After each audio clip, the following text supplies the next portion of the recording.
After Germany was defeated during the First World War, it lost this territory, and Belgium, despite suffering a harsh occupation for most of the war, only received these lands. But given that Denmark got all of this despite not fighting at all, why did Belgium get so little? So, as you'll know, Belgium didn't exactly have a good time during the First World War. And once it was over and Germany defeated, the question turned to what Belgium and others would get in terms of compensation. Some powers, like France and Italy, were keen on punishing the Central Powers territorially, whereas the United States wanted the territorial changes to be minimal and based mostly on demographic lines. Belgium was divided between French speakers in the south and Dutch speakers in the north, and so different politicians in the country had different priorities on which territory was rightfully theirs. For example, some French-speaking politicians said they came to these parts of France because they historically belonged to the Spanish Netherlands. Many in Belgium also argued that the Netherlands as a neutral country essentially helped Germany by allowing it to trade with the wider world. As such, it needed to be punished, which meant Belgium getting these lands. The reason why they chose them is that when Belgium was a part of the United Kingdom of the Netherlands, these regions were administered as a part of the south, but Belgium lost them after its independence.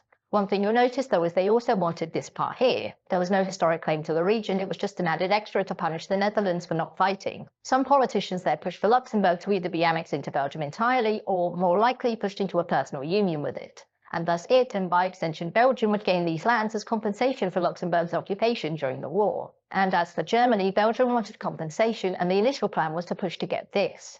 These were the only ideas for annexation that were even remotely mainstream, but there were some more extreme politicians and military leaders that argued for the annexation of these German lands up to the Rhine. So in the end, why did Belgium get so little despite wanting so much? Well, first of all, a lot of the things that some of its politicians were asking for were frankly nuts. The Entente were never going to punish the Netherlands for its neutrality whilst rewarding Denmark for its own. And the idea of Luxembourg being annexed or forced into a union with Belgium for the crime of also being invaded was laughable. Furthermore, one of the foundational principles the Entente held with respect to territorial changes was self-determination. The people who lived in the majority of these areas certainly didn't see themselves as Belgians, and so they were never going to vote to join. Another issue was that Belgian diplomats often couldn't agree themselves on what they wanted, and in the end they demanded so much that it offended their allies. This is why Belgium's gains were these in Africa and these lands here. These were lands occupied by Germans, but the Entente knew we needed to give Belgium something, and so transferred they were. And these Belgian lands were reliant on this railway. And so Belgium demanded that it also be annexed, which it was. And this is why there's these weird clumps of German territory hanging out about inside Belgium. Belgium was also given token financial compensation and told essentially to shut up and deal with it.